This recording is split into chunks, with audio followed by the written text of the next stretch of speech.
Muito antes dos punks declararem guerra ao sistema nos anos 70, dos hippies tirarem a roupa em nome da paz nos anos 60 e até de Jesus dizer é mais fácil passar um camelo pelo buraco de uma agulha do que um rico entrar no reino dos céus, existiram os cínicos. Que não tem nada a ver com o significado da palavra hoje em dia, mas no caso era um grupo de filósofos que parecia qualquer coisa menos um grupo de filósofos. Cínico vem do grego kínikos, que significa igual a um cão, porque eles pareciam um bando de cachorros.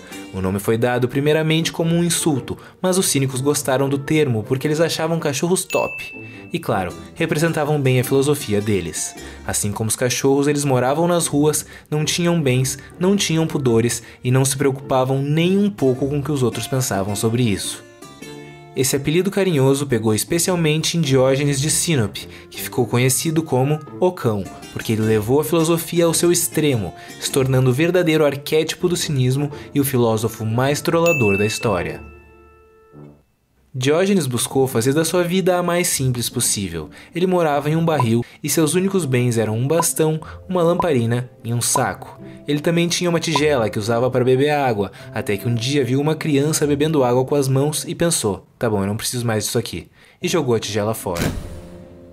Ele fez da pobreza a sua virtude e a forma mais direta de protestar contra a sociedade corrupta e consumista da época. Diógenes costumava andar por Atenas com uma lamparina acesa em plena luz do dia. Quando perguntavam o que ele estava fazendo, ele respondia, procurando um homem honesto.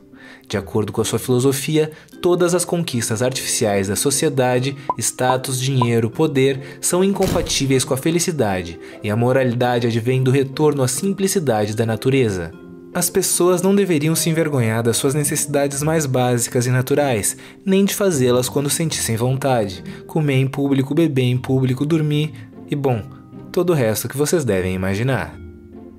A sua filosofia era vivida no dia a dia e não ensinada nas escolas, já que a virtude revela-se na ação e não na teoria.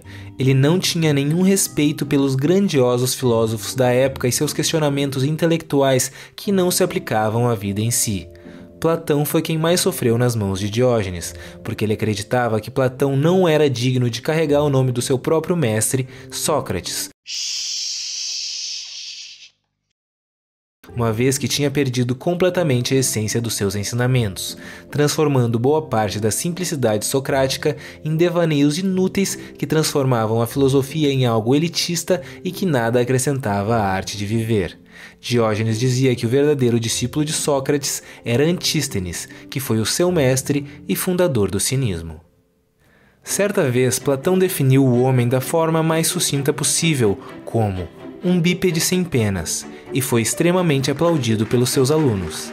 Ao ficar sabendo disso, Diógenes depenou uma galinha, entrou no meio de uma das suas aulas e disse: "Eis aqui o homem de Platão."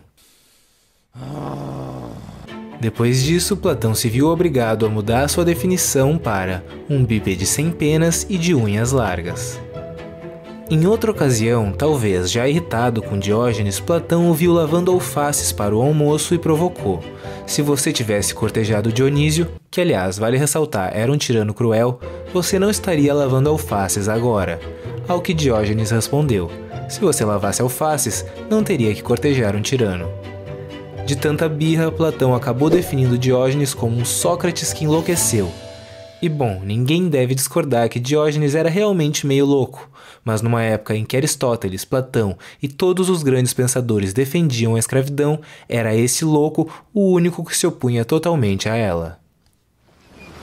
Talvez por ironia do destino, o próprio Diógenes acabou sendo capturado por piratas para ser vendido como escravo, mas isso não o abalou muito.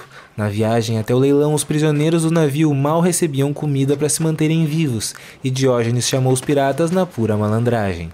Quando vocês capturam um porco ou uma ovelha para vender, vocês os alimentam bem, para que fiquem saudáveis e fortes. Mas quando capturam um ser humano, o mais nobre dos animais, vocês não dão uma migalha de pão sequer, até que ele seja reduzido a um esqueleto e acabe sem valor algum de venda. A partir daí, os piratas passaram a alimentar os prisioneiros com fartura. Quando chegou o leilão, perguntaram a Diógenes qual era a sua qualidade, e ele respondeu: governar homens. E logo em seguida apontou para um homem claramente muito rico na audiência e disse: Vendam-me para este homem, ele parece precisar de um mestre. O homem era Xeníades, que apreciou a perspicácia de Diógenes e o comprou. Logo acabou notando a sua enorme sabedoria e confiou tanto a gerência da sua casa quanto a educação dos seus filhos a ele. Diógenes acabou conquistando grande fama na Grécia e teve diversos discípulos, sendo um deles Crates de Tebas, que foi mestre de Zenão, o criador do estoicismo. Tamanha notoriedade atraiu até mesmo Alexandre o Grande, que era simplesmente o homem mais poderoso do mundo. Alexandre foi visitar Diógenes e o encontrou deitado sob o sol. Então chegou mais perto e disse: "Posso te oferecer todas as riquezas, luxos e prazeres do mundo. Diga-me, o que queres?" E Diógenes respondeu: "Quero que você saia da frente do meu sol." Todos os seguidores de Alexandre começaram a zombar de Diógenes até que Alexandre reconheceu: "Se eu não fosse Alexandre Magno, gostaria de ser Diógenes." E Diógenes respondeu: "Se eu não fosse Diógenes, também gostaria de ser Diógenes." Ainda houve outro encontro entre os dois, quando Alexandre se deparou com Diógenes observando uma pilha de ossos e perguntou o que o filósofo fazia. Ele respondeu: "Estou procurando os ossos do seu pai, mas não consigo distingui-los dos ossos de um escravo." Diógenes foi o único a tratar Alexandre assim e sair vivo, mas talvez também tenha sido o único que teve coragem de tentar. Curiosamente, dizem que ambos morreram no mesmo dia. E logo antes haviam perguntado o que Diógenes desejava que fizessem com seu corpo quando ele morresse. Ele disse: "Simplesmente joguem fora da cidade para que os animais selvagens aproveitem." Assustados perguntaram: "Mas é o seu corpo, você não se importa com isso?"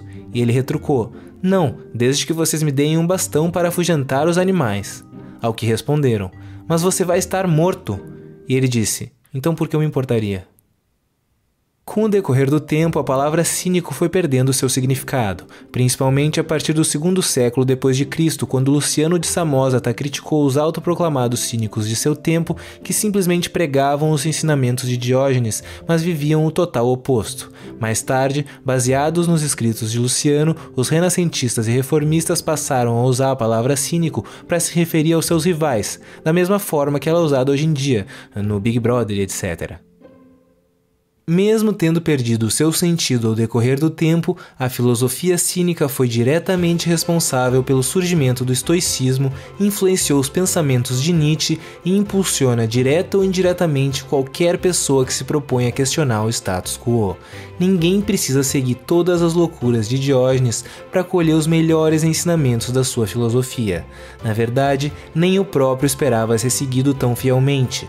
Quando um discípulo perguntou: "Você não está exagerando um pouco?"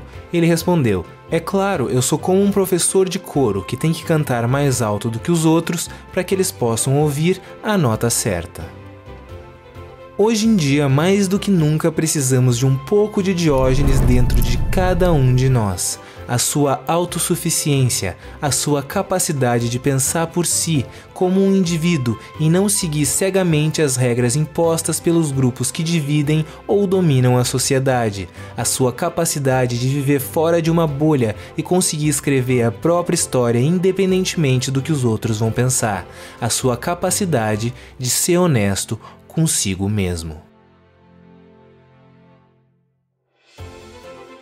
Eu vou deixar esse mapa mental disponível na descrição e no primeiro comentário fixado. E se você gostou do vídeo, deixa o like, compartilha, se inscreve no canal e ativa o sininho para receber notificação a cada vídeo novo. Ainda vem muito pela frente.